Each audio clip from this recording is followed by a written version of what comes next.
Emilio Zangotzan jaio zen, 1973an. Gaur egun Iruñan bizi da. Delineazioa eta arte esplikatuetan burutu zituen ikasketak. Goizetan, biltegi batean lan egiteak denbora uzten dio gogokoen duenari denbora eskaintzeko. Gure historia, mapen bidez ezagutu eta ezagutaraztea. Una zuekin, Eneko Elkastik.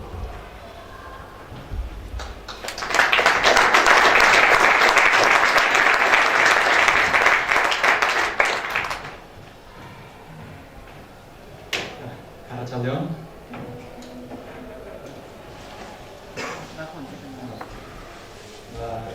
Primera cosa, agradecer a Navarrate que me haya invitado a esta proyección. Mi trabajo se da en el tema de la territorialidad, sobre todo de Baskonia como territorio y Navarra como Estado. La Navarra que conocemos hoy en día, la Comunidad Foral de Navarra, pues no son los límites que tiene ahora los que ha tenido históricamente. La pérdida de los límites antiguos ha ido pues una contraevolución, lo mismo en lo que es el Estado y lo que ha sido también la pérdida del euskera, es una cosa que ha ido pareja. En la proyección que vamos a dar hoy, la historia de Navarra como Estado independiente desde el año 778 hasta el año 1841, estas son las fechas que separan la famosa batalla de Ordeaga-Roncesvalles, donde se derrotó a Carlomagno, hasta el año 1841, decía que fue el año de la desmantelación de las instituciones. También tenemos la desmantelación de las instituciones de Navarra en el año 1789.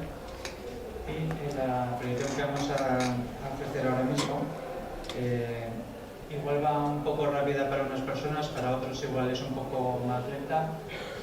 No va a ser todo el rato leyendo. Si a alguno no le da tiempo de leerlo todo, no preocuparos. El tema es ofrecer un poco lo que es la territorialidad y cómo se han ido perdiendo territorios. Y bueno, cuando quieras meter una cosa de la presentación. Vale, es que regresó.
mehatxoen bihotza.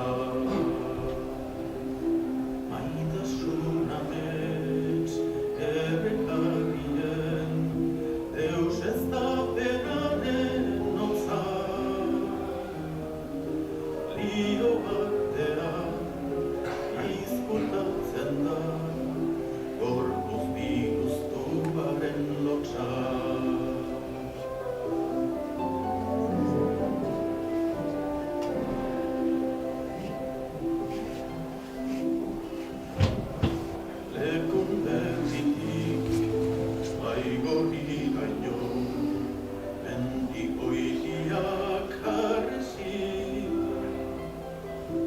Zaldun ederrak iztarietan orkatzemeak iesi. Zer den ametsa, zer den egia, gogoak ezin berezi. Irakananen zaunkalarriak horreinean ezin etxi.